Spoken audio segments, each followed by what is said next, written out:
Hi, I'm Dr. Stephanie C. Holmes, and I want to share with you today a little bit about the research I did on creating an inclusive environment for those students who are on the autism spectrum. Right off the bat, you might see the title, What Do Autistic Students Say About Inclusion in Schools? And we have been taught in the professional field and academic field that we should say, students with autism. However, in talking with students, adult students who reflect back on their education experience, they actually prefer identity language in most cases. So I'm going to be using autistic students or students on the autism spectrum.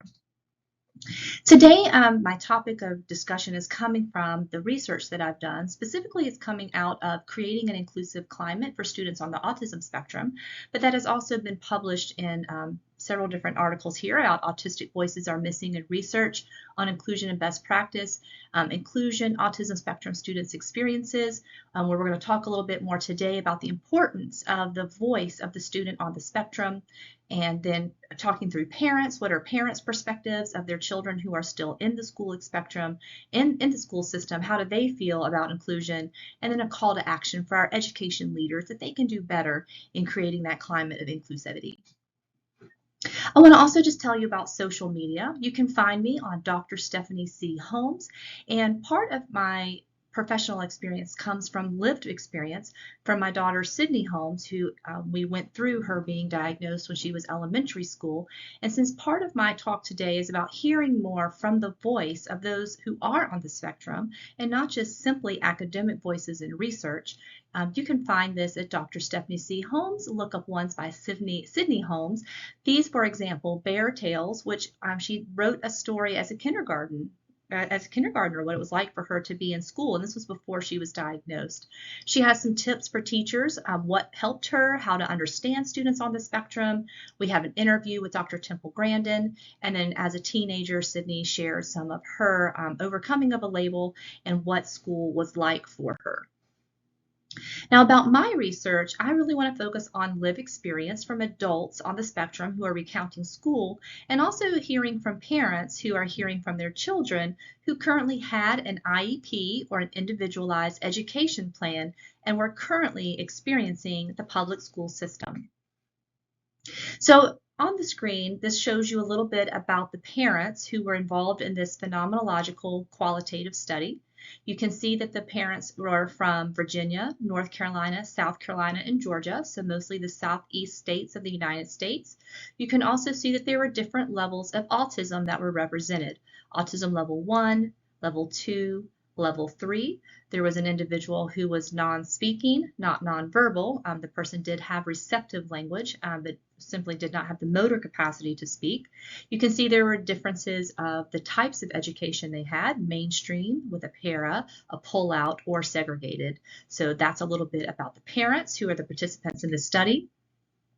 Also, from the autistic voices, so these were individuals who were 18 years or older, were not decisionally impaired. They wanted to then recount their experience of what they went through in the public school system. So you can see that there are both female and male. All were Caucasian except for one. Also, you see the different levels of autism there, level 1, 2, 3, or formerly Asperger's or HFA. You can see the degree of education that they had received by the time of this study, what they felt about their school experience, the type of schooling that they experienced, and then their current employment. I want to draw your attention to school experiences impact on mental health. You can see negative, very negative, very negative, neither negative nor positive, negative or negative. And this is the main reason that as a formerly a licensed professional counselor, now I'm educator and researcher and coach, but why this is so important to me as someone who has studied psychology and neurosciences, that the students' experience in the public school has created a negative mental health, and that was the focus and the motivation for understanding more about inclusion and inclusive practices. In the literature review for my dissertation research, when you look up literature on inclusion in the school system or inclusion of students on the spectrum, you're going to see most of them written by clinicians educators, administrators. There are some that are from parents, but there are under a dozen from the voice of the student themselves. And this was a problem for me. And this was one of the reasons I wanted to really focus on the voice of the student. One of the theories that I use now, I talked about disability theory, I talked about self-determination theory, but also muted group is something very important as you're studying in muted group. If there is a majority group and then a marginalized group, and the voice of the marginalized group or the minority group does not have say, does not have a political voice, does not have a powerful voice, then often they are going to be muted. And then often they will have to rely on caregivers or educators or parents to speak on their behalf, someone who is in the majority group. And so by looking at the voices of those on the spectrum, we can help unmute their voice and hear more from their perspective about their experiences so we can help this next generation and build more inclusive school settings. I want to read just one statement from each student as I asked them about did they feel included. And so sometimes when we're looking at inclusive education, we're just thinking about, are they included in the mainstream room? Are they receiving all of their education or academic resources? But inclusion to students on the spectrum means social, not just academic. So let's read together what some of these students said. Student 1, I was different. That is not the thing to be. I was never invited to parties or sleepovers. Student 2, teachers viewed me as a bomb about to go off at any second, not a human. I was not invited to parties or outside school events. Spoke of physical abuse by one teacher and bullying by students. Student 3, my education was a nightmare. I was self-contained and treated like a child in high school. I was seen as a monster or a threat. I was self-contained most of my so-called education. He also spoke of physical abuse by a teacher and social isolation from the other students. Student 4, school was not a place I felt safe to be myself. I did not feel successfully socially, and no one helped support my social needs. Student 5, I experienced bullying and teasing, and the teachers just sat aside and watched it happen. I was backed into a corner by one student who wanted to see me have a panic attack, and I was hyperventilating. The teacher left the room, left me alone to deal with the bullying. Because of continued bullying and even a rape situation that she experienced, that is what led to her what then was called Asperger's syndrome diagnosis. Student 6, we autistics should not feel the need to hide ourselves. When you make it so that when you make a mistake, people do not want to be your friends. Spoke of exclusion at school and again, not being invited to anything outside of school. So I want to draw our attention to everything that represented these student experiences, superordinate themes. You can see represented on all of them at least 4 out of 6 students' experiences. But the main themes that came were not feeling safe at school, not feeling included in the student body. There was a lack of peer awareness or just simple understanding of what autism is. There was a lack of the teacher's understanding and the lack of autism and the lack of individualization. They experienced teasing for autistic mannerisms or behaviors, experienced some form of bullying. There was not anything in their IEP that gave them a support for social problem skills and social inclusion and being able to get past some of the social landmines that might come with being on the autism spectrum. Then the individuals, because autism is not intellectual impairment, it is not a mental health condition, you can have mixed abilities. So some students that I interviewed were people who had maybe lower IQ, but some had exceptional IQ.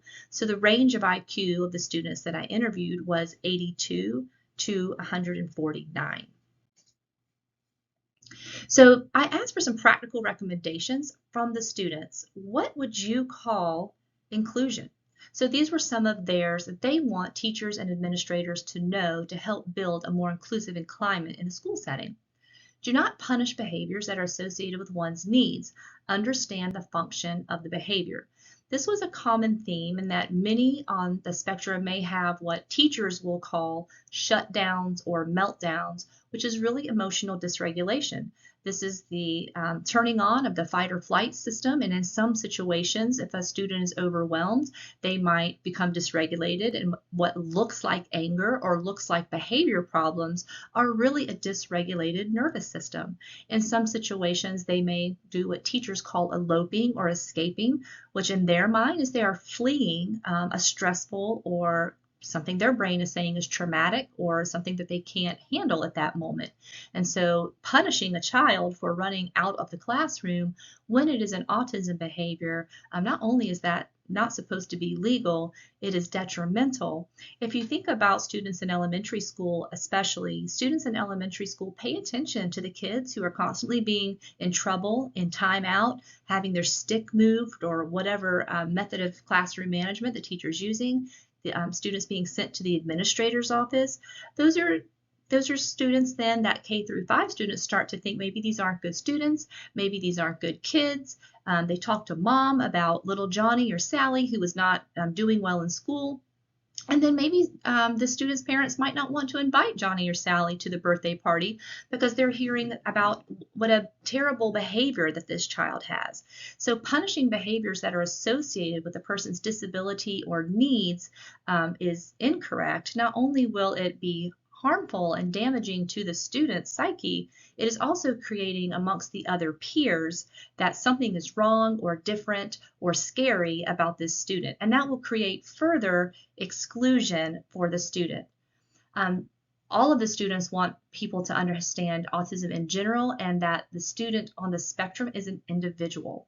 So sometimes even whether one is into psychology, one is in education, one is a pediatrician, you may know autism from a clinical standpoint.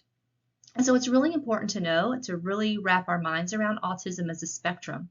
And we need to continue to separate intelligence from the autism spectrum because there can be mixed exceptionalities. We also need to look at the different presentations of autism, autism level 1, level 2, level 3. We need to understand the differences between how the symptoms manifest in males and females. We also need to take into consideration whether one is introvert, extrovert. What are their sensory profile? Is their sensory profile more sensory seeking? Is the sensory profile more aversive?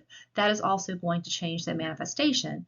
So a basic view of autism can be helpful, but really getting to know the student and their individual profile is what will help them feel like they can be safe around you. Treating the student like a human with needs and not a burden to manage. As I read those 6 statements, that was a common feeling that all 6 students felt. They could tell that their teachers or administrators or student body really didn't want them around, that they were a problem, a burden, a failure. And this had negative mental health on at least 3 who had some dark thoughts at one point about whether or not they should even be here. If the school doesn't want me, nobody wants me, I'm a burden to school, I'm a burden to society.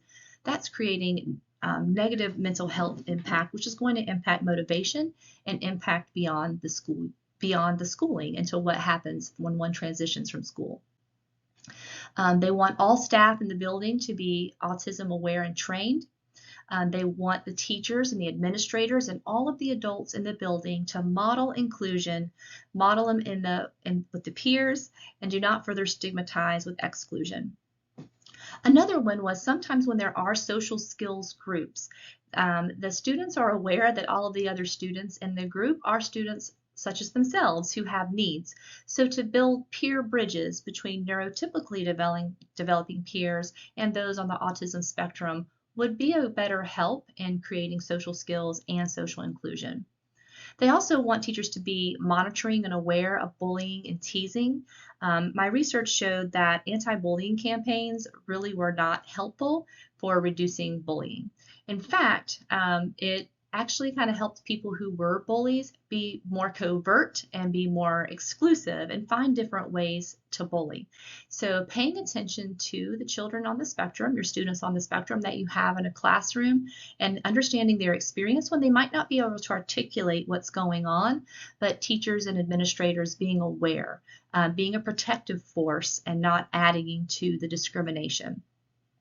Modifications for group projects and public speaking was another thing that was very important. If If there is a space where a person on the spectrum can do the information, there are different modifications and accommodations. And getting someone to write a speech and getting one to do a speech, maybe an accommodation is they can do it one-on-one for the teacher. Maybe they can record it at home and show it to the class. Maybe they can record it at home and show it to the teacher. What is the core curriculum? Well, the curriculum is about research, about writing a speech and then executing a speech. If part of the disability or difference is the social anxiety or being up in front of a class that comes with autism, then we need to take that into consideration for it to be an inclusive environment. And then group projects are always very difficult. When there are social skill issues and there are difficulties in communication, a group project might be setting a student up on the spectrum, if they're high intelligence, possibly for carrying the load and being taken advantage of, and if they don't have as much intellectual capacity, being bullied or made fun of because they're not pulling the weight according to the group. So part of the parents' concerns, parent number one, who was from Virginia, she told me that she spent nearly $10,000 in advocacy and lawyer fees simply to get social skills added to her child's IEP. So the child was diagnosed with autistic, the IEP was AUT or ASD, and one of the things that the teachers continued to talk about and the child continued to talk about was difficulties on the playground, difficulties at lunch, being bullied, being excluded. And so she felt it was really important to have these social skills included into the IEP. However, it took several IEPs getting an advocate and a lawyer to the cost of $10,000 for one school year having social skills in her IEP. The parent was this parent of all the IEPs that I saw. Part of my dissertation and study was to look at people's IEPs, and I had a total of about 15 IEPs. This parent was the only IEP that had a social skill in the IEP, but you see what she had to do to get it. Half of the parents said that the teachers do not understand sensory profiles and that the sensory needs are real. And if a child is having a sensory need that is not being dealt with or is overwhelmed in a sensory way, that is going to impact their learning. Half of the parents felt that the teachers just didn't have that basic understanding of autism. The school is not concerned in how the child will transition out of school, although in the United States, the law says that there should be transition goals beyond high school. So we call this the cliff, for those of us in the education field, that when the child turns 21 or 22, depending on the state, and they're no longer receiving support from the school, all of their supports disappear. Everything that they've had in school, now that they've graduated their program or finished their program, all the supports disappear, and this leaves the student on the spectrum, this leaves the parents with what is next. And so transition goals are extremely important to be working out in late middle school to early high school as to what is going to be meaningful and as much independence as that student can have based on the needs that that student has. All of the parents talked about their children not being invited to outside events and that their children were very aware. Because now with social media, back in my day, before there was internet and all of that, you didn't know if a party happened and you weren't invited. But now with Instagram and Facebook and other forms of social media, the children see that there was a party and they see that they weren't invited and they see that it was probably a really fun party. And it's very difficult to continue to be excluded and now see that you are being excluded. All the parents said that the mainstream teachers should have training in autism, remembering that the goal is least restrictive environment, and having an autistic child in their class is going to happen at some point in time in their career. So there are some tips. There were some parents who were also educators. So these parents who were also educators gave some tips for inclusion. They also said we should be including the neurotypical peers in the social groups, that more clubs and activities that allow students with ASD to participate with supports before and after school. This would be a way not only to build confidence, but to build peer inclusion. To bring neurotypical students into the self-contained classrooms for more neurotypical and autistic interactions, to teach school-wide autism awareness and sensory training, to teach a social emotional curriculum to all students. We know we are seeing through research now that COVID has greatly impacted behavior and emotional needs of all of our students. So while our autistic students might be lagging behind developmentally, having a social emotional curriculum for all of our students, including our neurotypical students, would be helpful, and then it less stigmatizes those students that are on the spectrum. Social skills group need to teach more than scripted talk and greetings, focusing on social stories and social problem solving and resiliency. We need less punitive approaches for behaviors. If you treat the child like a problem child, it creates a stigma with peers and other teachers. As you can see, there was a list of about 15 items that came up in themes between these parents who were educators on what the educators, the administrators, and the climate of the school could be doing to build this inclusion. Thank you so much. Part of doing research is sometimes you bring up more questions than answers. What we did examine in the research were barriers to inclusion and hearing from the voices of those on the autism spectrum and their parents as to what would be helpful to build a more inclusive environment in the public education system for our students on the spectrum.